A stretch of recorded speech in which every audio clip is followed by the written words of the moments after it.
Lego has always been seen as a children's toy, but recently that image has started to change. Today, many of Lego's biggest and most expensive sets aren't designed for kids, they're made for adults. While the company has marketed towards younger audiences since its early days, a noticeable shift began around 2020 with the release of its first official 18-plus set, The Haunted House. Since then, Lego's focus has evolved, from toys primarily to kids to products increasingly aimed at adults. This shift isn't just in the sets themselves, but also in how Lego presents them. Modern Lego packaging looks very different from what many people remember. Bright colors and busy designs have been replaced with darker, more minimal boxes, often focused on display rather than play. Instructions, once simplified for children, now resemble detailed manuals, reflecting the complexity of the builds themselves. Well, at a quick glance, the front cover is just boring. It's just literally a picture of it done. This is what it looked like sitting on your desk. So that would say to me that it's not geared towards a kid because you're not looking for anyone to play with it. The other ones that you showed me looked like we were playing with it. It looked like we were reenacting the movie and doing something. This is just like, here I am, I'm done. So it's not as much fun. Yeah. I guess as I would say. It's informative. I mean, you look at it and you can see the pieces, and it may be more realistic because honestly, when you get it all put together, it's going to look like this. It's not going to look like the other one where it was like flying through the air. But the unrealistic one is more fun, I would say. This is just sort of, again, if you're looking more at marketing, this definitely does not look like it's marketed towards a child. I think a kid's going to look at that and it's a Lego. They're going to think it's cool, but it's not going to have the same draw. So why now? Why is Lego targeting adults in the first place? In the early 2000s, the company was in serious trouble. Sales were falling, and by 2003, Lego was on the brink of collapse. In response, the company began expanding into movies, video games, and even theme parks, but instead of solving the problem, these moves only made things worse.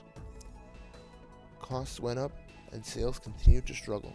Lego CEO Jørgen Vig Knudstorp knew that it was time for a change. Actually, it's a golden rule in business that most companies don't die from starvation, they die from indigestion. One of the rules I stick to is you can really only build an adjacency to your core business every 3 to 5 years. Instead of chasing rapid growth, Lego shifted its focus inward, streamlining the business and rebuilding what had been lost. The strategy worked. Lego recovered, entering a new period of success. But as a new generation of kids grew up with Lego, something else happened. They grew up. And while many moved on, the connection to Lego didn't disappear. In 2020, during the COVID-19 pandemic, the connection resurfaced. With more time at home, adults began returning to Lego. This time, not as a toy, but rather as a hobby. Lego took notice and began designing sets specifically with them in mind. I think that's just smart marketing.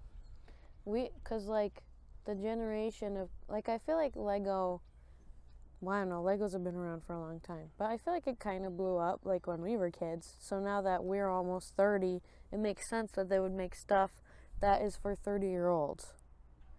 So I think it's smart marketing that my 3-year-old can still do the Duplo or whatever adjacent type big Legos, and then when she is like 5, 6, 7, 8, a little bit older, she can do the little more complex ones, and then when she's like 18, she can do even more complex ones.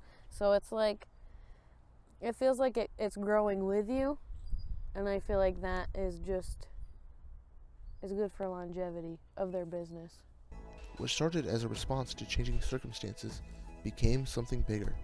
Today, Lego exists in a space it never fully occupied before, not just as a toy, but as a hobby, a collectible, and even a form of creative expression for adults. I bought a Winnie the Pooh one for Evie's room because it's awesome, because her whole room is still Winnie the Pooh. It was really big, I got it at Target. And then I bought, like secondhand, a floral one. It's like orangey, folly color florals. Mm-hmm. And then, like from eBay or something like that. And then Kaden bought me the pink roses for Valentine's Day. The same people who once grew up building Lego sets are now returning to them, with more time, more money, and a different perspective.